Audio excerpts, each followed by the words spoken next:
History is usually written by the winners, but sometimes the winners reinvent their own history from scratch.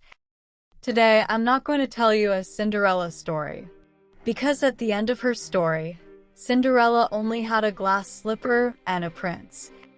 Our protagonist, however, ended up with a massive empire, a modern army, and the largest library in Europe. Furthermore, instead of wearing glass slippers, she chose to overthrow her husband and put on her combat boots. Picture a 14-year-old German princess named Sophie crossing the Russian border in 1744. She had nothing but a few dresses and a suitcase full of books. She spoke no Russian, she wasn't Russian, and frankly, nobody wanted her there. But 20 years later, that same woman would change the global balance of power as Catherine the Great. How? While Christopher Columbus used ships to discover new worlds, Catherine used her intellect, her talent for manipulation, and a level of courage that was considered insanity at the time. She wasn't just an empress. She was the greatest public relations genius history has ever seen. Let's explore how a German princess turned into the most Russian leader ever, how she chatted with Voltaire like it was a modern-day WhatsApp thread, and how she saved an entire empire from smallpox single-handedly.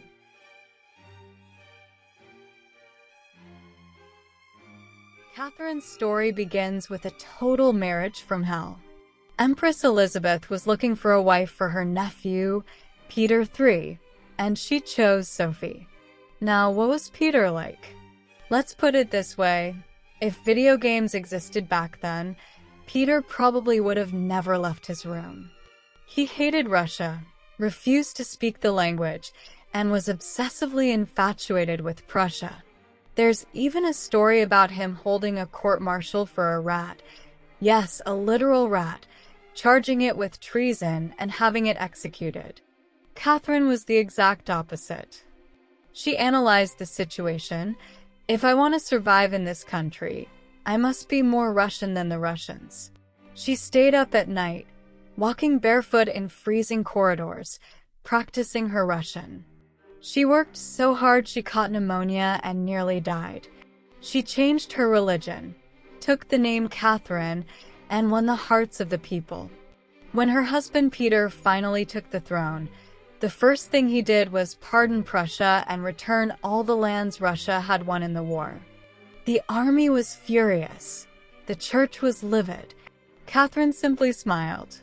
In 1762, dressed in a military uniform and mounted on a horse, she addressed the Imperial Guard. There was no turning back.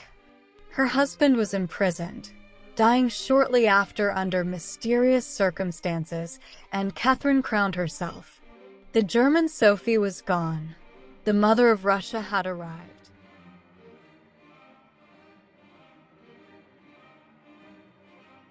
When Catherine took the throne, Europe viewed Russia as a backwater where bears roamed the streets. Catherine took this as a personal insult. "I will show you civilization," she said. The intellectual rock stars of that era were the philosophers. Catherine began a legendary correspondence with the greatest mind of the time, Voltaire. In today's terms, she became his sponsor. When the philosopher Diderot went broke, Catherine bought his massive library, paid him up front, and told him, "Keep the books at your place and receive a salary as my librarian until you die." This wasn't just kindness. It was a masterclass in PR. Soon, philosophers across Europe were singing her praises. "There is a woman in Russia more enlightened than all of us." Catherine laid the foundations of the Hermitage Museum, collecting thousands of masterpieces. She turned Russia into a cultural magnet, not just a military power. Under her rule, St. Petersburg began to rival Paris. As for her wit, in a letter to Voltaire describing the Russian winter, she joked, "It's so cold here that words freeze the moment they leave your mouth. You have to thaw them out just to hear what was said." Hold on tight, because this chapter proves why she was the Great. In the 18th century, smallpox was more terrifying than cancer is today. Nobody knew how to stop it. An English doctor had developed a primitive method of vaccination called variolation, but no one trusted it. It was risky and scientifically unproven at the time. The public thought vaccines were the work of the devil. What did Catherine do? She called her court physician and said, "Vaccinate me first." If the vaccine had failed, the empire would have spiraled into chaos. But Catherine survived. Then, she had her son and the entire court vaccinated. She even had a medal struck to commemorate the day. This was the ultimate message a leader could give to her people. My life is not more valuable than your safety. When we discuss vaccines today, we should remember a woman who, 250 years ago, gambled the fate of an empire on a single needle. That wasn't just medicine. It was pure bravery.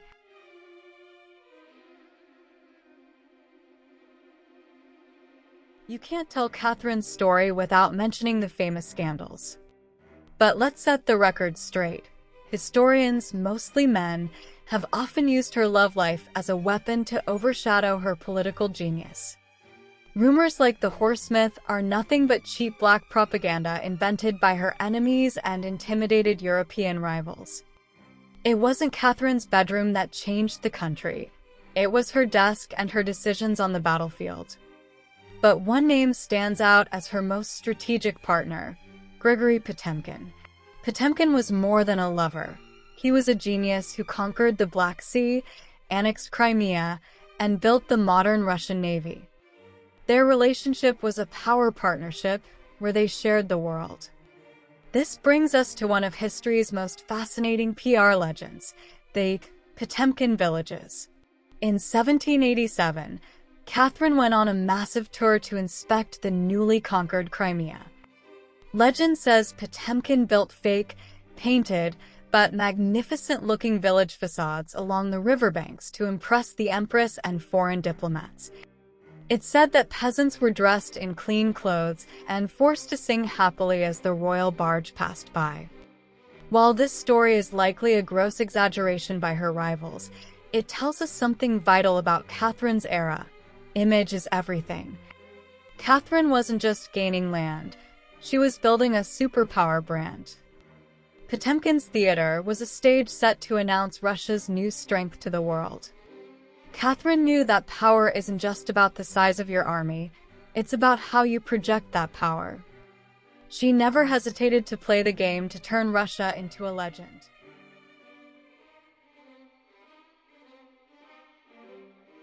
Catherine presented herself to Europe as an enlightened ruler. But 18th century Russia wasn't a Parisian salon. It was a massive, impoverished, and restless empire. And one day, that empire came knocking on her door. In 1773, a Cossack named Yemilian Pugachev appeared, claiming to be the deposed Tsar. "I didn't die, I've returned," he said. Normally, this would be laughable, but thousands believed him. It wasn't about whether Peter was alive. It was about the life of the peasants. Serfs were tied to the land. No choices, no rights. Enlightenment ideas had reached the palace, but they hadn't reached the muddy village roads. Pugachev gathered tens of thousands. Manors were burned, nobles were killed, and the Volga region turned into a bloodbath. It was Catherine's first great crisis. Letters to Voltaire didn't help here. Eventually, the rebellion was crushed and Pugachev was executed. Order was restored, but something changed. Catherine would no longer take risks. The rebellion forced her to choose between reform and control. She chose control. Instead of ending serfdom, she strengthened the nobles' power. This is the great paradox. While sending messages of progress to Europe, the Russian peasant was being chained even tighter. Enlightenment flowed upward, never downward. At this point, Catherine made her second move, this time outward. 18th century Europe was a chessboard, and the weak link was the Polish-Lithuanian Commonwealth. Catherine sat down with the King of Prussia and Austria. They didn't fight, they agreed. By 1795, through 3 petitions, Poland was erased from the map. A state had vanished through diplomatic signatures. It was a display of power more chilling than any cannon fire, proving that Catherine was now the chief architect of European power. But the question remains, in an age of enlightenment, how progressive was it to erase a nation? How could millions remain in chains while freedom was being discussed in the palace? This is where Catherine's greatness lies. She wasn't an idealist, she was a strategist. She chose stability over mercy and balance over ethics. She never forgot that she lived in a world of power dynamics, not just a world of ideas.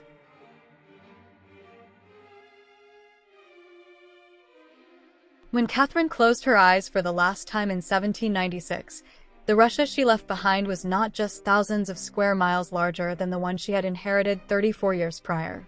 This massive expanse of land was now an empire, transformed in soul and vision. She had redrawn the borders of Poland, turned the Black Sea into a Russian lake through her victories against the Ottoman Empire, and sealed Russia's southern destiny by annexing Crimea. Yet, her legacy was far more than mere ink on a map. Catherine seated Russia at the table of European diplomacy, not just as an invited guest, but as an indispensable arbiter who defined the rules of the game. The true miracle was this: in the rigid, male-dominated world of the 18th century, she achieved the impossible, as a woman from a foreign land, who learned the language later in life and held no blood relation to the throne. When narrow-minded bureaucrats whispered behind her back about her German roots or her gender, she silenced them with conquered fortresses and modernized armies. When the arrogant philosophers of Europe looked down on Russia, she responded by building grand libraries, universities, and one of the world's richest art collections. Upon her death, she passed into history not just as an empress, but as the master architect of Russia's modern identity. While many monarchs are forgotten or reduced to a mere name, Catherine continues to shine as an indelible star in Russian history. By turning a woman's intellect and resolve into the engine of an empire, she took the title the Great to her grave, not as a simple label, but as a right she earned through blood, sweat, and fire. Let's step into the what-if labyrinth. If Catherine hadn't pulled off that coup, Russia wouldn't have vanished, but its path would have been radically different. Under Peter III, Russia might have become a mere satellite or junior partner of Prussia. The Russian army might have spent its strength fighting for German interests in Central Europe instead of pursuing its own destiny in the Black Sea. Furthermore, without Catherine's Enlightenment breeze, Russia might have remained an isolated giant, culturally cut off from the West. Without her billion-dollar investments in art and science, those massive libraries would never have been built, and medical revolutions would have been delayed for decades. The question isn't whether Russia would have been strong. It's about the vision behind that strength. Without Catherine, Russia would still be a vast empire, but we likely wouldn't see the Russia that became a global player in diplomacy and the arts. If she hadn't mounted that horse that morning, we would be reading about a very different, much more insular Russia today. Catherine's sensational life has inspired numerous productions, from the big screen to digital platforms. These works on the screen right now showcase her massive legacy through various perspectives. Catherine the Great entered the palace as a German girl named Sophie and left as one of the most powerful figures in human history. Her story teaches us one thing: it's not where you come from, it's the path you choose to take with the tools you have. If you enjoyed the story of this master strategist, don't forget to subscribe and let us know in the comments. What is your what if for Catherine? See you on the next journey through history.